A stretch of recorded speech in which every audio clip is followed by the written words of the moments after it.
दोस्तों नमस्कार, स्वागत है आपका बड़ी खबर बड़े खुलासे में।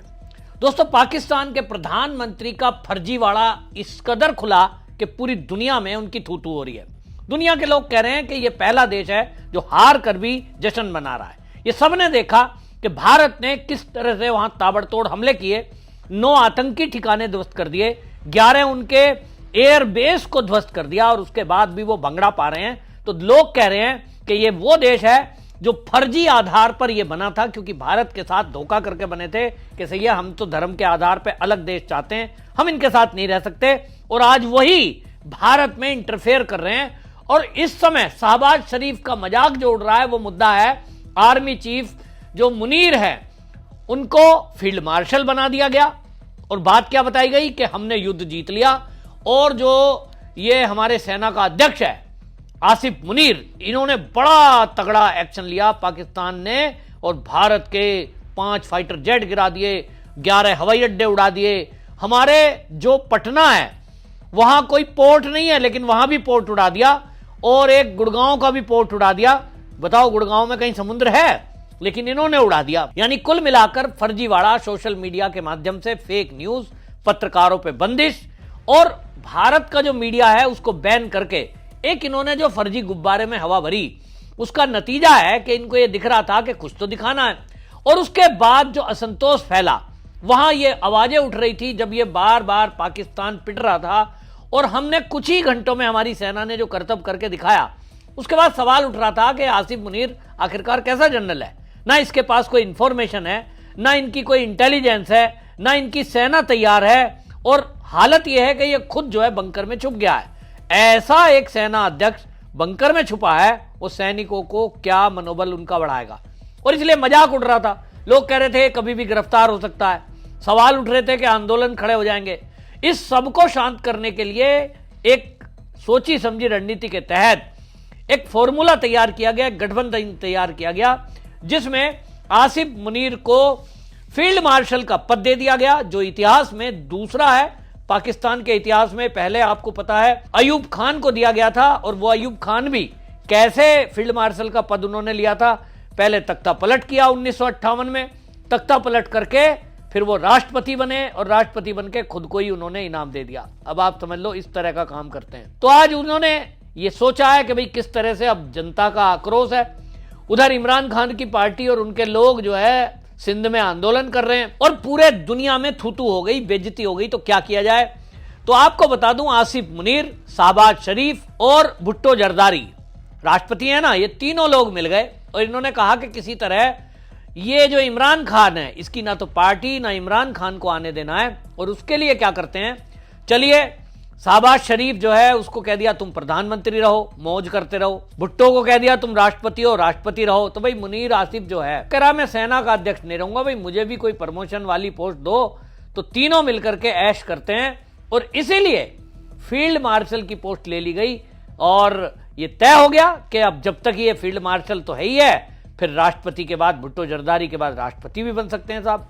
तो सबसे बड़ा पद लेना है। अब उसमें इन्होंने जो कार्यक्रम किया, शहबाज शरीफ की फजीयत जो हो रही है वो इसलिए हो रही कि इन्होंने वहां जो फील्ड मार्शल का तमगा दिया, उसके बाद इन्होंने एक पेंटिंग भेंट की और वो जो पेंटिंग थी वो चीन के युद्ध अभ्यास की थी। 2019 में चीन का युद्ध अभ्यास था। उस युद्ध अभ्यास की जो फोटो है उसको ऑपरेशन सिंदूर के दौरान पाकिस्तान की तरफ से चलाए गए रॉकेट की बताकर वाहवाही लूट ली पूरे पाकिस्तान में। जैसा मैंने कहा, भारत का तो मीडिया बैन है, नहीं तो सच्चाई पता लग जाती। सोशल मीडिया पर वहां कोई पोस्ट डाल नहीं सकता, जो टच में है वो विदेशों में बैठे हैं, उनका वहां यूट्यूब नहीं चलने दिया। और जो वो परोस रहे हैं वो झूठ परोस रहे हैं। और इसीलिए चीन की रॉकेट फोर्स की जो तस्वीर है 2019 की, उसको पाकिस्तानी सेना की बताकर और वो पेश कर दी पूरी मीडिया में कि देखो हमने इस तरह से रॉकेटों की बौछार कर दी। और हमने जो है अब आप सोचिए, पाकिस्तान में जितने लोगों को झूठ परोसा गया कि साहब हमने जो है पटना का पोर्ट उड़ा दिया, तो किसी में दिमाग होगा तो गूगल करेगा, गूगल में मैप खोलेगा, वो ये देखेगा कि पटना में समुद्र है कि नहीं। पटना में पोर्ट कहां से आ गया जब समुद्र नहीं है? गुड़गांव, आप सोचिए, गुरुग्राम बोलते हैं हम हरियाणा का, वहां कोई समुद्र है? उत्तर है नहीं। गूगल भी बता सकता है, लेकिन पाकिस्तानियों ने मान लिया कि हां गुड़गांव में कोई पोर्ट है और उस पोर्ट को पाकिस्तान की मिसाइल ने तहस नहस कर दिया है। इस कदर कोई दिमाग से पैदल हो सकता है, कोई सोच नहीं सकते। लेकिन पाकिस्तान में जो अफीम चटाई जाती है, वो अफीम चटाई जा रही है वहां जिहाद की, भारत से बदला लेने की, और वो बचपन से चटाई जा रही है।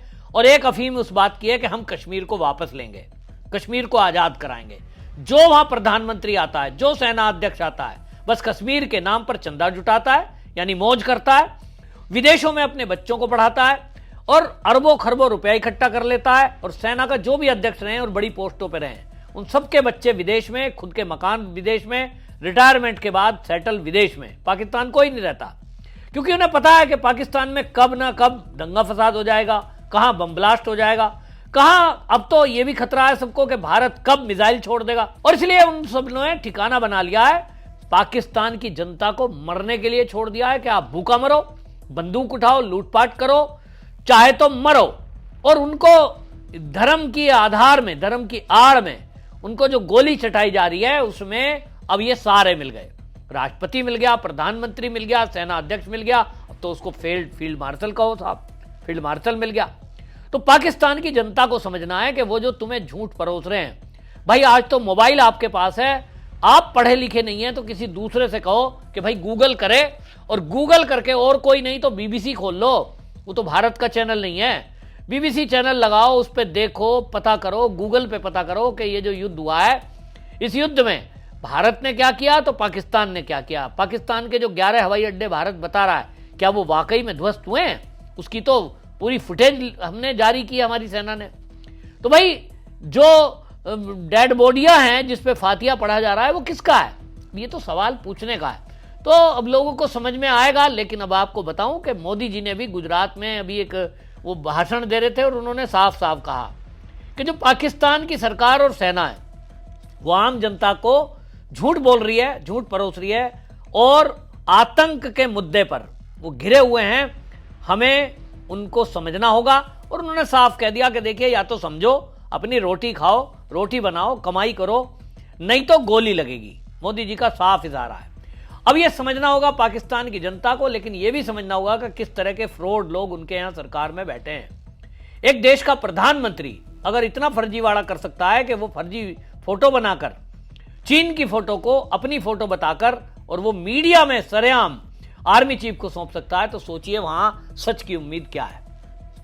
और वहां के लोग भी, मुझे ताज्जुब है, भारत के अंदर अगर मोदी जी या अमित शाह या हमारे रक्षा मंत्री राजनाथ सिंह इस तरह की कोई हरकत कर दें कि कोई एक ऐसी फोटो जिसको ऑथेंटिकेशन नहीं है, अगर उसको कहीं मीडिया में जारी कर दें किसी सेना के अफसर के साथ इसी तरह, तो आप देखिए कि भारत के अंदर ये जो 140 करोड़ आबादी है ना, इसमें जो सोशल मीडिया पर एक्टिव है 100 करोड़ जनता, जिसमें भाजपा समर्थक भी हैं, वो हम उनका पीछा नहीं छोड़ेंगे कि मोदी जी आपने ये फ्रॉड कैसे कर दिया। एकदम फैक्ट चेक करने के लिए कम से कम 1000 संस्थाएं भारत में एक्टिव होती हैं जब मोदी जी, अमित शाह या राजनाथ सिंह कोई वक्तव्य देते हैं, कोई फोटो जारी करते हैं। 1000 संस्थाएं, सारे मीडिया में एक्टिव हो जाते हैं। ये जो भारतीय मीडिया है, ये भी टांग खींचने में पूरी खिंचाई करते हैं पत्रकारों से। कैसे सवाल पत्रकारों ने किए हैं, हर तरह का सवाल हमारे यहां सेना के अफसरों से भी कर दिया जाता है। लेकिन अब पाकिस्तान कोशिश कर रहा है कि वो झूठ बोलकर झूठ परोस सकता है, दुनिया को बहका सकता है। दूसरी तरफ भारत ने जो ऑल पार्टी डेलीगेशन विदेशों में भेजा है, 33 देशों का चुनाव किया है, और उस 33 देशों में वो देश हैं जो संयुक्त राष्ट्र सुरक्षा परिषद के यूएनएससी के सदस्य हैं। टारगेट वही है कि यूएनएससी के सदस्य में जो पाकिस्तान को अस्थायी सदस्यता मिली हुई है ना मिले, हालांकि अभी फिलहाल है, लेकिन जब उस पर वोटिंग होगी तो कोशिश ये है कि इसको एक्सपोज किया जाए पाकिस्तान को। 7 भारत के ग्रुप सांसदों के वहां गए हैं, Saudi Arab, Kuwait, Bahrain, Algeria, Britain, France, Germany, Italy, Denmark, European Union, America, Panama, Guyana, UAE, ये सब जो देशों का चुनाव किया है भारत ने, बहुत सोच समझ कर किया है, एक्सपोज हो रहे हैं बुरी तरह। और ये इस्लामिक देशों में भी एक्सपोज हो रहे हैं, जहां असदुद्दीन ओवैसी गए हुए हैं। वहां आप अब सोचिए कि हालत ये हो गई कि इनको अब वहां कोई घुसने नहीं देगा। घुसेंगे, भीख के रूप में मांगने जाएंगे, लेकिन अब पैसे नहीं देंगे, क्योंकि भारत ने समझा दिया कि अगर आप पाकिस्तान की मदद करते हो, या आपसे पैसा लेगा आटे के लिए, चावल के लिए, दाल के लिए। गरीब जनता भूखी मर रही है साहब, उनको रोटी देनी है। लेकिन ये भ्रष्टाचार करेंगे, अपनी जेबों में भरेंगे पैसा और हथियार खरीदेंगे और आतंकवादियों को पालेंगे। तो इसलिए भारत ने वो देश टारगेट किए हैं जो इनकी मदद कर सकते हैं, जहां ये भीख मांगने आ सकते हैं। भारत का डेलीगेशन जब गया तो पाकिस्तान ने सोचा यार हम तो पीछे रह गए, हमारा झूठ भी परोसा जाना चाहिए, तो इनकी हिम्मत तो है नहीं इन देशों में जाने की। तो शहबाज शरीफ कहां गए? 25 मई से उन्होंने 4 देशों का दौरा तय कर दिया, तुर्की, ईरान, अजरबैजान और तजिकिस्तान। भाई ये कौन देश हैं? बोले साहब इन्होंने हमारी जो युद्ध में मदद करी और मुसीबत के समय में जो हमें चंदा पैसा दे सकते हैं, खैरात दे सकते हैं, चलिए भाई इनके पास चलते हैं। तो वहां जा रहे हैं। तो अब तुर्की खुलकर सामने आ गया है, अजरबैजान भी खुलकर सामने आ गया है। हमारे विदेश मंत्री एस जयशंकर का बयान है, उन्होंने कहा कि चीन तो डायरेक्ट सामने नहीं आया, बेशक उसने हथियार दिए हों, वो उसकी एक दुकान है, उसने हथियार पाकिस्तान को दिए हैं, किस एवज में दिए हैं वो इस्तेमाल हुए हैं, लेकिन फ्रंट पे नहीं आया, उसके सैनिक नहीं आए हैं। जबकि ये खबर आ रही है कि तुर्की के तो सैनिक भी, ये पाकिस्तान की जो अभी हमारे भारत के साथ ऑपरेशन सिंदूर के तहत आमना सामना हुआ है, उसमें सीधा हमारे पास इंटेलिजेंस है कि तुर्की के तो सैनिक भी वहां आए हैं ड्रोन उड़ाने के लिए, टेक्निकल चीजों के लिए। और इसीलिए अब सीधी बात खुलासा हो चुका है। तो अब शहबाज शरीफ के पास ज्यादा ऑप्शन बचा नहीं है। हालांकि ये कह रहे हैं कि हम भी ऐसे ही जाएंगे। क्या मुंह लेके जाओगे? ये बताओगे कि हम आतंकवादियों को पालते हैं? आतंक पर अब दुनिया परेशान है और पाकिस्तान को हमने एक्सपोज कर दिया है, पूरे सबूतों के साथ एक्सपोज कर दिया है। और अभी आने वाले दिनों में हमारे सीडीएस भी अब जाने वाले हैं और संग्रीला जो डायलॉग होता है उसमें वो जाएंगे और दुनिया को बताएंगे, वो सबूत बताएंगे वो जो सेना के पास अपने इनपुट्स हैं। जब वो प्रस्तुत होंगे उसके बाद पाकिस्तान मुंह दिखाने लायक नहीं बचेगा, ये मैं पक्का बता रहा हूं। क्योंकि अभी भी हम लोगों ने जो सबूत देखे हैं वो लिमिटेड है।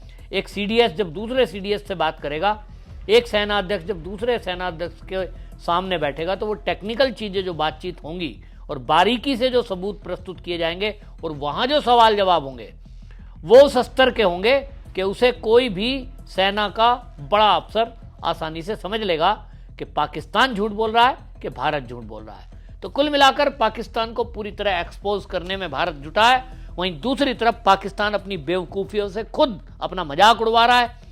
और ये भी सब गठबंधन जो मैंने आपको बताया कि जो पाकिस्तान में चल रहा है, ये भी एक्सपोज हो गया है। तो अब देखना है कब तक ये इनका गठबंधन चलता है, मुनीर का, शरीफ का और भुट्टो का। लेकिन ये तो तय है कि इन लोगों ने योजना बना ली है कि अब 2032-36 तक हम रहेंगे। और जो है, जैसे केजरीवाल हमारे यहाँ कह रहे थे ना कि अगले 50 साल दिल्ली से मैं हटने वाला नहीं हूं, लेकिन जो परमात्मा ने तय किया होता है, तय तो भारत करेगा ना। अब इनका भविष्य तो भारत लिखेगा और इनका भविष्य इनके कर्मों में तय है। अगर ये शांति से रहेंगे और आतंक को नहीं पालेंगे तो रहेंगे, वरना नहीं रहेंगे। आपकी इस पर क्या राय है? कमेंट में जरूर लिखिए, वीडियो को शेयर करिए। वंदे मातरम।